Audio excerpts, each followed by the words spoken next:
Heard around the world by everybody and their mama. The Jesse Lee Peterson Radio Show. I have with me Georgia State Senator Fran Millar.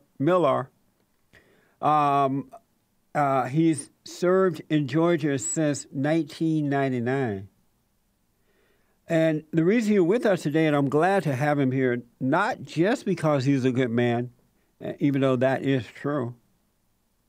He posted on his Facebook his frustration at early voting being planned for a mall in a black Democratic neighborhood near black mega churches. And he caught flack for saying he wants more educated voters, but he's not backing down. So he's under fire for saying he wanted more educated voters, and he's not backing down. That's another reason I love this guy. Senator Millar, welcome to the show, sir. Thanks for coming on. Thank you, Jesse Lee. Explain to the situation to the folks. What prompted all of this? I had written a column about our interim CEO of DeKalb County that I felt that on about 3 occasions that he ignored a large portion of the northern part of the county. He has a task force to look at the government and put 15 people on, no Republicans. And when I complained, he asked 2 of us to serve, which I am. And then he started scheduling the meetings throughout the county, and again, he ignored this particular area, and I contacted him. Now they scheduled the meetings.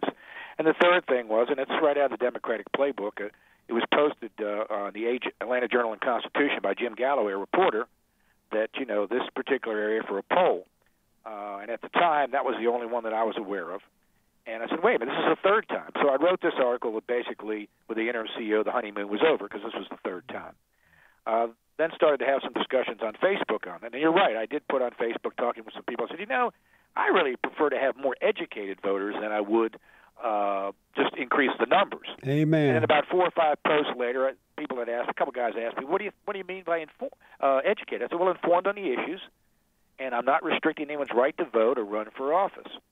And so that was taken, and all they did was take the comment, educated voter. This guy out of thinkprogress.org, and some reporter, Josh Israel, posts this thing, and he posts, Georgia State Senator complains that voting is too convenient for black people. Now, I defy anyone to look at my Facebook page and to look at what I wrote and where that ever was said, number one. And like you said, I've been in the legislature for 16 years. I may be one of the few Republicans in America. I'm looking at a plaque from the DeKalb NAACP, the Thurgood Marshall Award. Yes. For someone a race car to be pretty ridiculous. Yeah. How are you feeling? Do you feel any fear? And the reason I ask because I've come to realize that I am as black as the ace of spades. I grew up in Alabama. Yeah, I've seen you on television. And I grew up in Alabama, right outside of Phoenix City. I know what racism would be, and black American issues today is not racism from white people. If anything, it's racism from black people toward whites.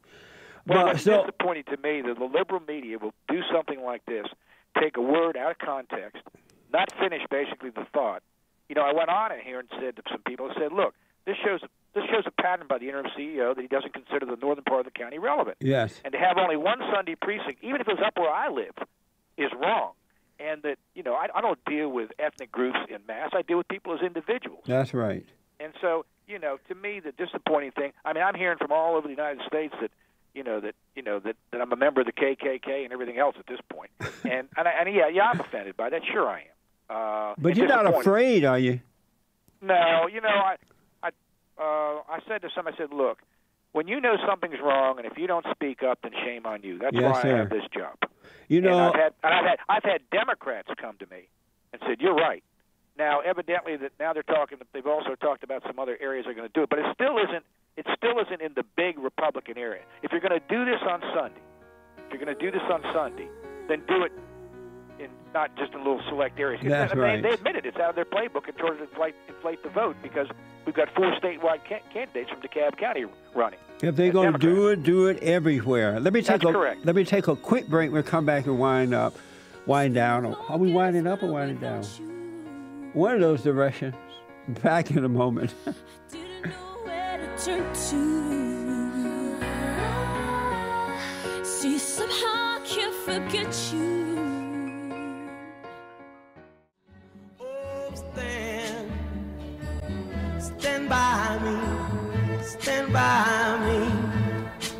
If the thing I like about Senator and appreciate about Senator Millar out of Georgia, he's not afraid. And for the last 20 years, I've been saying to white Americans, and not all white Americans are afraid, of course, but I've said, you know, you got to get over the fear of being called racist, because the people of the lie, they don't have the truth on their side. They only have intimidation.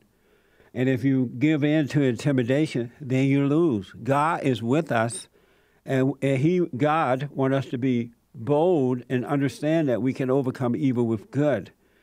And I say to white folks, it is time to wake up and get over that word racism. It doesn't mean anything if you don't give it power. And Senator Millar, I really appreciate you standing up. And if you need me to come down there and stand with you, I'll fight with you, I'll march with you, I'll stand with you. Well, you know, the good news is, okay, the governor today, or yesterday, I guess, the governor came and said, look, this is a partisan ploy. We know that. We're going to deal with this in the General Assembly in January. Yeah. Because it's not right. And look, you know, we all got our partisan points of view and things, and I understand that, okay? And we can all disagree on things. But quite frankly, when it gets down to they got to play the race card, then you know their arguments must not be very good. To talk about denying people the right to vote, that's exactly what's happening here, because it's not equal access. And of all people, you know, the African Americans over the years who were disenfranchised all those years, they should understand equal access better than anybody. That's right. I mean, the Democratic Party admits they're trying to gin up their vote because in order to win the elections, and that's okay that they're trying to do that. But let's call it what it is. For the CEO to say this is a nonpartisan opportunity is insulting. And this particular area is the most concentrated Democratic area near that. In that mall, where that mall is located, right? Oh, well, the whole area is South DeKalb. Yes, it's primarily a Democratic area. Yeah. Absolutely. And you know, for me, I will say this: you're right that the press will take and try to twist things. But I got to give a plug to a guy. Okay, this guy in the Washington Post, which is on my Facebook page, put an article out there. He actually really quoted me, which is a unique concept. And I greatly appreciate that. It was very kind of him to do that. And yes. as someone that grew up in Washington, I was quite frankly very surprised. And so I do appreciate the fact that some people in the press or people like you that will actually say, okay, look, this is about politics. It's not about race. Come on. Let's get beyond that and go. Let's discuss the issues. That's right. What do you want to give out your Facebook page or anything? It's on there, Senator Fran Millar. Oh, okay. At gmail.com. You have wanted to meet with Reverend Raphael Warner. He's been on this show before. He's from Ebenezer Baptist Church in Atlanta. Why do you want to meet with him? And I said I'd be happy to talk with him about this issue because he pretty well hammered me in the press, and then he was on the news and said that I need to apologize. It turns out, by the way, if you look at the headlines of the Atlanta Journal-Constitution, there's a voter registration group of which he's part of is being investigated right now for fraud. That was the headline in the paper today. Oh, good. And so I don't know what's going on there, but again, I don't see any reason for me to apologize at all, because if people want to think having informed people on the issues is a bad thing, how they view that as racist, that I guess whatever. I think they're looking for excuses. Yeah. Because they're trying to pull something here. Mr. Galloway pointed it out, and I made sure people found out about it. And there are a lot of people upset that this is selective Sunday voting. My producer's telling me that we invited him on this show. He wouldn't come today, so hopefully we'll get him on tomorrow. I have to tell you, sir, I have no respect for preachers who use the race card when it comes to dealing with issues, because preachers should know that the battle is a spiritual battle. It has nothing to do with color. It's about right or wrong. And for this reverend to do this, it says to me, and not to you, I don't know what it says to you, but it says to me that he's not called by God, but by his mama, and that's why he's using the race card. Well, I think they're upset because on Facebook I also said, look, I know it's legal to bus people to the polls, but I don't like it. And people Right. can disagree with me, but I certainly don't think preachers ought to be telling people who to vote for. Yeah. And I said, as far as the elections itself, churches should only be used for polls, and that's about the extent of it. Now, I even put on there, hey, look, people have the right to disagree with me. That's fine.